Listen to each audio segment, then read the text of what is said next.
Բջնի, հանքային ջուր, հայտնի ամրոց և համանուն գյուղ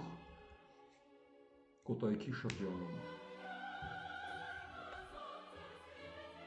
Իսկ որտեղից է առաջացել այս տարօրինակ հնչող անվանումը բջնի։ Ինչպես և մի շարք այլ տեղանուններ Հայաստանում, այն առաջացել է հազարամյա ազգային ազատագրական պայքարի ընթացքում, որպես մեր երկիր ներխուժած և պարտություն կրած զավթիչների հիշատակում։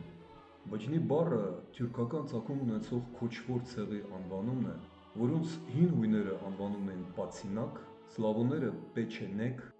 իսկ իրենք իրենց Բաջանախ։ Այո, բոլորիդ հայտնի Բաջանախ բառը, այսինքն հայերեն քենակալ, քենու ամուսին, դա հենց այն խոսքն է, որը մնաց հայերենում 7-րդ դարում Հայաստանի վրա հարձակվող ցեղից։ Մնաց նաև նրանցից պաշտպանվելու համար կառուցված այս հիասքանչ ամրոցը և հրաշալի հանքային ջուրը։ Պեչենեգները վաղուց արդեն չկան, ահա ինչ մնաց նրանցից։ Իսկ մենք կանք և կլինենք մեր կենաց։